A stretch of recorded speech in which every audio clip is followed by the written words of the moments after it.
In this video I'm just going to give you a quick rundown on the broadband account management features of the Netservers customer portal. So if I just click into the broadband account area, on the pager here you can see I've got 17 pages of broadband accounts. Now you may only have one or two ADSL lines with Netservers. Some of our resellers have hundreds. So this user interface was built with resellers in mind, but also is equally usable for small, medium and large companies. I'll just give you a quick rundown of what we see here. The logins, passwords and IP addresses you might see are all anonymized, although the lines themselves are representative of real lines that we have. So here we have login, IP address, and on this particular one here we see we've got two active channels out of a potential two channels. So this is a two-line bonded ADSL connection we're looking at, and we can see when the last logon occurred. We can also see that this line is part of a private routing domain. Now with private routing domains we can route your private IP ranges around your own private wide area network that we'll host for you. The status, we've got different colors for status.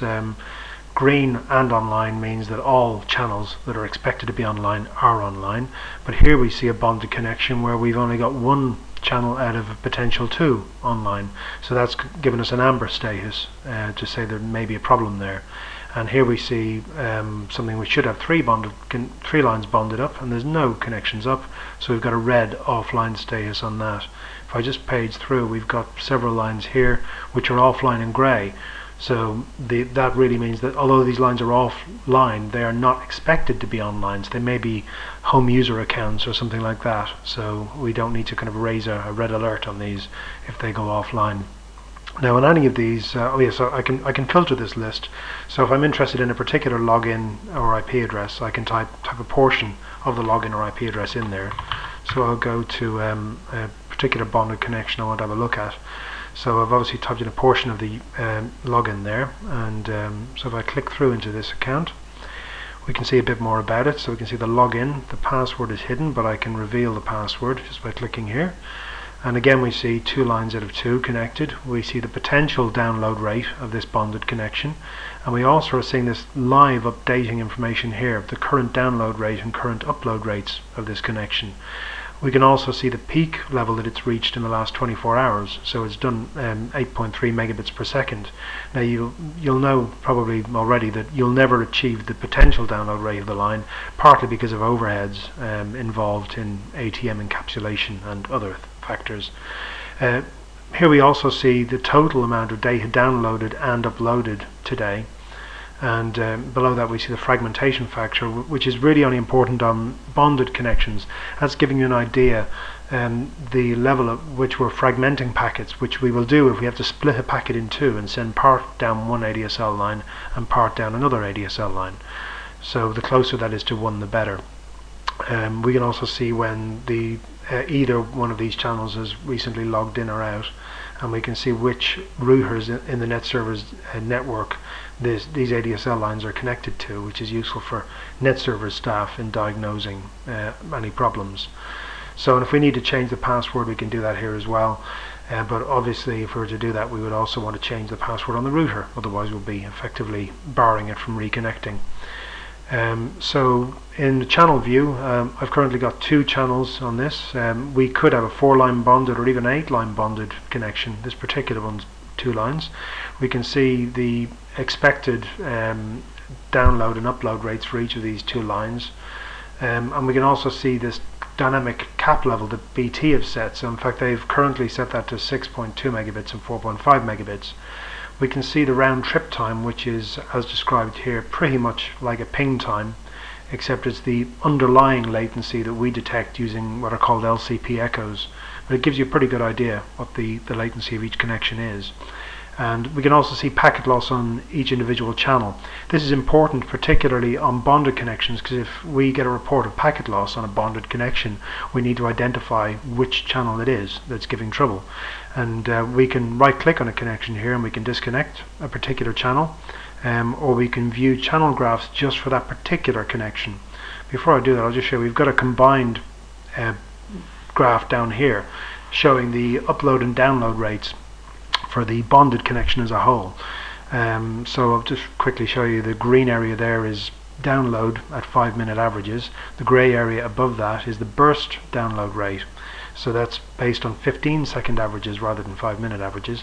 I can turn off the burst rate so we can just focus on the 5-minute average. So this has been achieving 8 megabits on a 5-minute average and achieving more like 10 megabits at a 15-second average. We can turn off downloads if we're only interested in upload rates. So, and again, we've got the blue line for the 5-minute averages and the pink line for 15-second burst averages. So I can turn off burst if I just want to focus on the 5-minute averages. So and also with this you can choose particular dates. So if I'm interested in what this line was doing back in March on the 10th at say 5 p.m. I can do that. So this I've gone back quite a way in time, so I've actually got lower resolution data here. I'll turn back on the burst and burst rate. So I've got lower resolution data because I've gone back in time. If I go to a more recent date, I'll tend to see higher resolution data.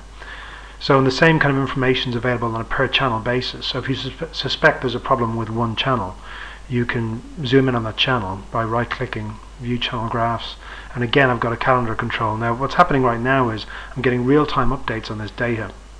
So I'm seeing the latency of the connection being updated. You can see it edging to the left. Down here I've got bits per second. Again I've got green for download and blue for upload. And if I scroll down, we can also see packets per second being graphed, which can be useful if you've got things like voice over IP or other things with high packet rates and you want to get an idea what the packet rates are like. And at the moment I'm looking at ADSL 1 on that particular graph there, but if I'm interested in ADSL 0, I can right click on that, view channel graphs on that, so I can now view my ADSL 0 and my ADSL 1 side by side. And again, these are updating in real time, unless of course you navigate back to a time in the past. So another thing that's not visible here at the moment is that we do actually graph packet loss as well. So if there is any packet loss, it will appear here on the graph in it color coded. And that can be quite useful if we get anecdotal reports about problems with lines. We can look back to the time when the customer is complaining about the problem and see what happened. The next tab we have is authentication logs. So if we've got a particular line which is disconnecting and reconnecting a lot, we'll be able to see that in here.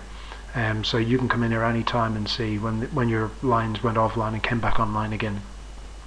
On the routing tab, we can see that it's in a private routing domain, and we can see the primary IP address for the ADSL connection. We can also see any static routes which are also routed to this connection. These may be private routes or they may be public subnets. These are obfuscated for the demonstration. Next one along is speed tests. We do have a speed test which our customers can use and our resellers also use on their own websites. That speed checker reports back to the customer portal, so we can review the speed tests that the customers have been doing and maybe spot patterns in that. So for instance, we can see this one here, at the time this speed test was carried out, only one channel was online, and we can see that we had a lower download rate than we had on any of the other tests. So that helps to explain why the customer was getting a poor result on that occasion. So okay, just moving back into the main section. In fact, I can do it over here. Over here we've got a menu. Because we're in broadband accounts, I can zoom in on connections. Now what I've been looking at so far are bonded connections and also single channel connections, but if you just want to get a view from the telephone line perspective, this is giving me one line for each telephone line that I've got and which login it's associated with. We've got the postcode and the address. When we have addresses here, that it can be any form of description that the customer wants it to be. We can filter that list, so we can type in parts of postcodes or addresses to filter the list to get to a particular line. And if we click on one of these, we can again look at the graphs. Not on this particular one, but usually we can go in to look at graphs on individual channels. So, and if there's any line rate changes that have occurred that have been notified to us by BT, we can see that in there too. Okay, I think that'll do for now, so thank you.